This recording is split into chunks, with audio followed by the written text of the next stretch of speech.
Hi guys, welcome to Sarah Says and another installment of The Walking Dead review. Sorry I didn't do any of the last couple weeks. I was out of the country, I had no internet, so obviously I had no access to Walking Dead or doing videos. So anyway, these are kind of some catch-up videos, and then I'll do the latest episode. So season 7, episode 4, Service. Michonne's out on her own. You know, she sneaks off in the morning.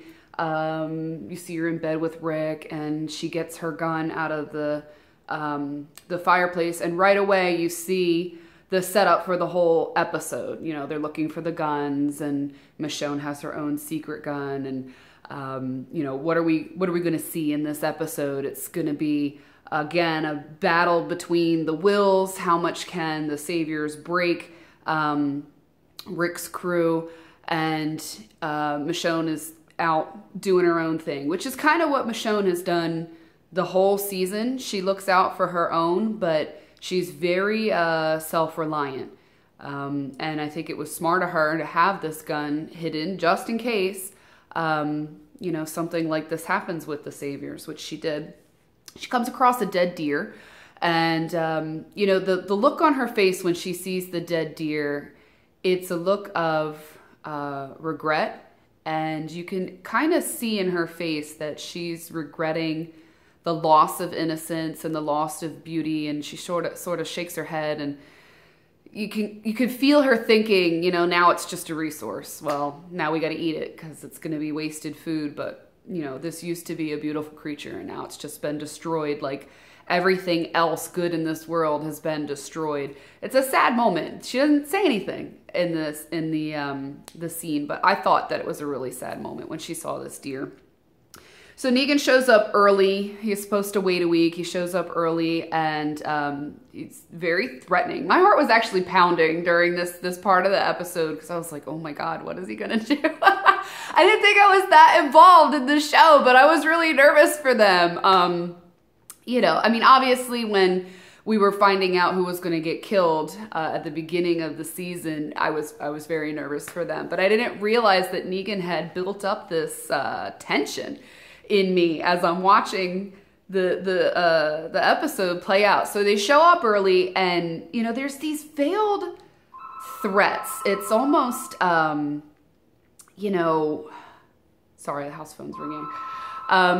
These veiled threats towards women. You know that they can be nasty, but they're making these like undertones. I was worried for Rosita. I was worried she was going to get raped. They obviously use the women that they've captured for such things, as I mentioned in a previous episode, kind of as a reward for doing a good job. I was worried for Rosita that something might happen to her. And then later on, one of the Saviors makes a comment to Enid. He says something like, "What you got for me, little girl?" And it's like, really?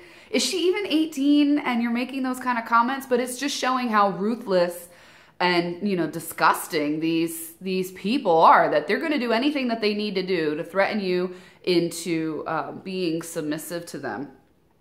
So they take all their guns now. They're very vulnerable. And one of the characters says, what are the 2 missing guns gonna do? Like, with all the guns that they have against us, why do they need these 2 guns that are missing? Because Olivia had kept the ledger, and 2 were supposed to be there that weren't there, these 2 handguns. And, you know, Rick understands it's not the 2 guns. It is the fact that they want them to feel completely vulnerable. They want them to be completely broken. They want them to feel defenseless. And it's also about compliance. They want to make sure that there's no backup plan, you know, to kill one of them the next time that they return with one of these guns. And Negan knows that they could go out and scavenge more guns and find things, but it's really not about the 2 guns. It's about the mind fuck that they're doing to Rick and all his people. So we wonder if Maggie's dead. They show her grave. And, you know, right away, I knew she couldn't be dead. I'm like, it was too calm. It was too calm of a presentation. there would have been some sort of really dramatic build-up for the fans if Maggie really was gonna die. So we assume this is a fake grave, and later on in the episode we find out that Father Gabriel did indeed dig that grave. So he's kind of redeeming himself, because I really didn't like him when he was first introduced. But as the seasons have gone by and the episodes have progressed, he's kind of showing his merit a little bit more. Eugene, I thought he had turned a corner. I still don't like Eugene. They show this scene where Rosita is going out to scavenge, and she asks him to open the gate, and he's just like completely zoned out. And I understand it's supposed to be like shell shock or PTSD, and but he just seems so impotent, like just so useless.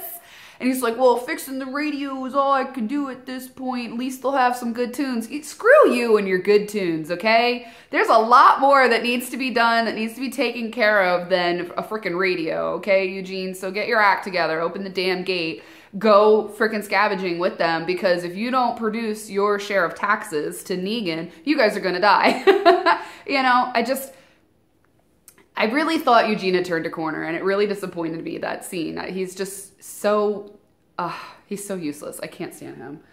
All right, so then Negan gives Lucille to Rick, which I thought was really interesting. So Negan is literally handing over this instrument of power that he destroyed Glenn and Abraham with, and he knows that this is screwing with Rick's mind. And you can see a couple times in the episode where Rick is just kind of like, should I freaking hit him with it?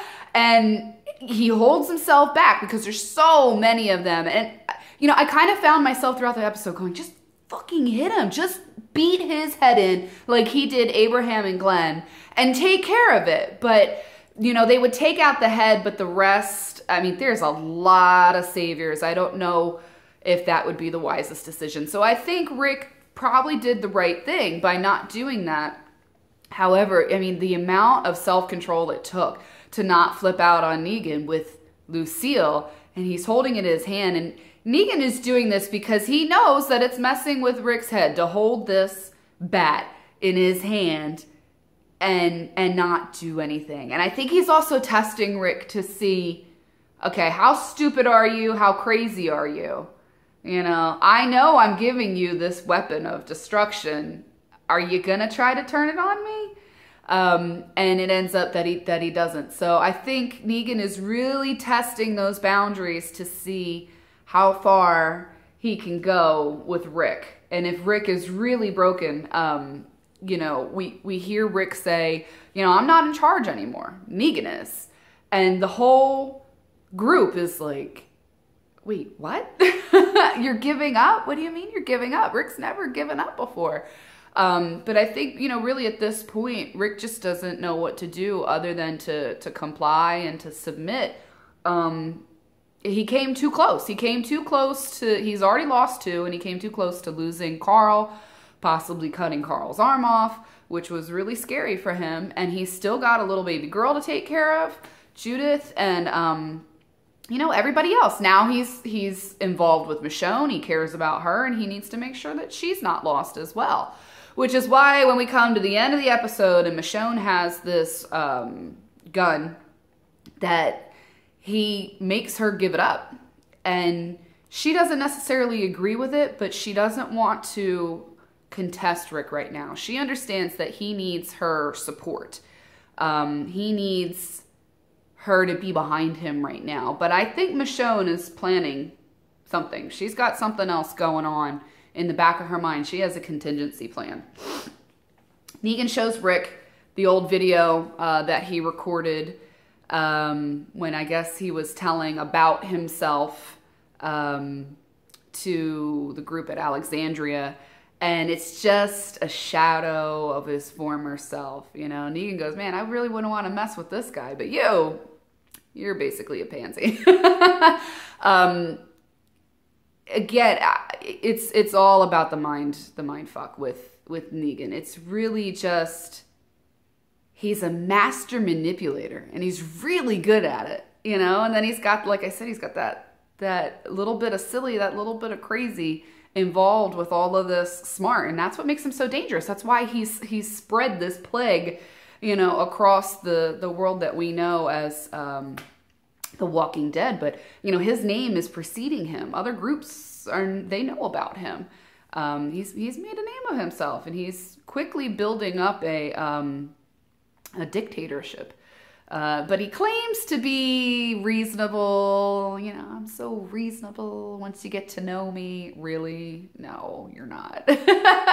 But, you know, that's what he tells himself. And that helps him rule them because he thinks that, you know, he's such a reasonable guy. I don't know if it makes him feel better to say that, or if it's just another way of trying to convince everybody that they should follow him. You know, he knows he has to rule out of fear, but really, if he can convince them that this is for their own good, that he's their savior, and that the rest of them are there to save them and to establish order, if he can convince them it's for the greater good, then he really has them in the palm of his hand. You know, you can get people to listen to you out of fear, but if you can get them to respect you, that's a different story.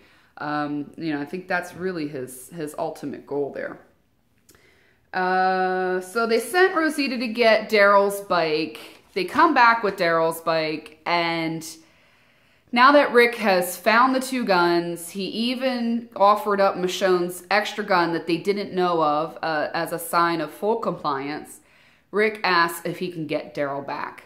And Negan says no right away. And then he goes, let's see how far I've broken Daryl. So now he asks Daryl if he wants to go back with Rick. And Daryl doesn't say anything. And they ask Daryl, and he said, all you have to do is say the word and we'll give you your bike back. And Daryl doesn't say anything. So now I'm thinking, okay, is Daryl really broken, or is Daryl just acting like he's broken and that he's fully complying so that he's got this plan in the back of his head? I don't believe that Daryl's given up. I don't believe, because earlier in the other episode he had said that he had people depending on him and relying on him, and that's why he couldn't fully join Negan's team.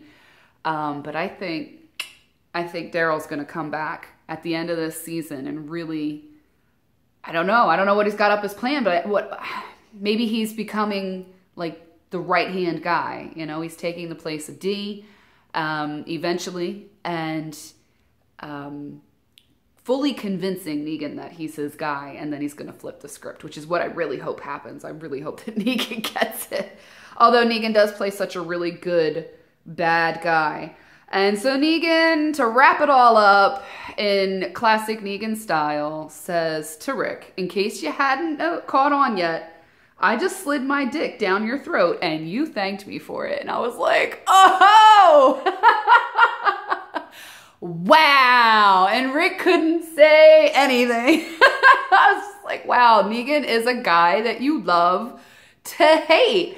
So what are your thoughts on this episode? Is Negan the guy that you love to hate? Do you just really want to see him dead? Or is he, you know, he's playing the hell out of this role? Do you respect him for that?